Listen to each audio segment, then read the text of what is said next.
ಆ private bus, ಈ ದೊಡ್ಡ ದೊಡ್ಡ ಗಾಡಿಗಳು, ಇದ್ರ ಮಧ್ಯೆ ಎಲ್ಲ ಇವನು ಹೆಲ್ಮೆಟ್ ಹಾಕಿದ್ದಾನೋ ಇಲ್ವೋ ಅವನ ಇಷ್ಟ.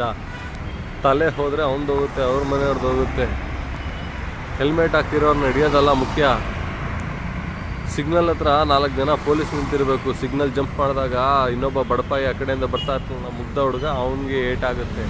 ನಿನ್ನೆ ಯಾವುದೋ ಆ್ಯಂಬುಲೆನ್ಸ್ ಹೋಗಿ ಸಿಗ್ನಲ್ ಜಂಪ್ ಮಾಡೋಕ್ಕೆ ಹೋಗಿ ಬಸ್ಸಿಗೆ ಕೂತಿದೆಯಲ್ಲ, ಆ ಥರ ಸಿಗ್ನಲ್ ಹತ್ರ ಒಬ್ಬರು ಇರೋಲ್ಲ.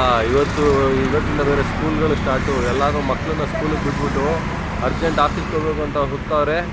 ಎಲ್ಲರೂ ಸಿಗ್ನಲ್ ಜಂಪ್ ಮಾಡ್ಕೊಂಡು ಹೋಗ್ತಾವ್ರೆ, ಒಬ್ಬರು ಇಲ್ಲ ಪೊಲೀಸರು.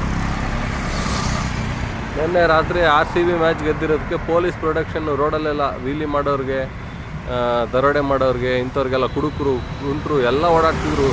ಕುಡುಕರು ಅಂದಾಗ ನಾವು ಒಬ್ಬರು ಎಲ್ಲೂ ಮೈಸೂರಲ್ಲಿ ಒಂದು ಕಡೆನೂ ಡ್ರಿಂಕ್ ಆ್ಯಂಡ್ ಡ್ರೈವ್ ಹಿಡಿತಾ ಇಲ್ಲ. ಎಣ್ಣೆ ಮಾರಾಟ ಆದರೆ ಸಾಕು ಅವ್ರಿಗೆ, ಡ್ರಗ್ಸ್ನೆಲ್ಲ ಹಿಡಿತಾರೆ. ಎಣ್ಣೆ ಮಾರಾಟ ಆಗಬೇಕು. ಕುಡಿದು ಹೆಂಗಾರ ಗಾಡಿ ಓಡಿಸಿ ತಲೆ ಕೆಟ್ಟಿರೋ ನೋಡಿ, ಹೆಲ್ಮೆಟ್ ಹಾಕ್ಕೊಳ್ದಲ್ಲೇ ಓಡಿಸ್ತಿರೋನ್ನೆಲ್ಲ ಹಿಡಿದು ಇಲ್ಲಿ 500,000 ಕಿತ್ಕೊಳ್ತಾ ಇರೋದು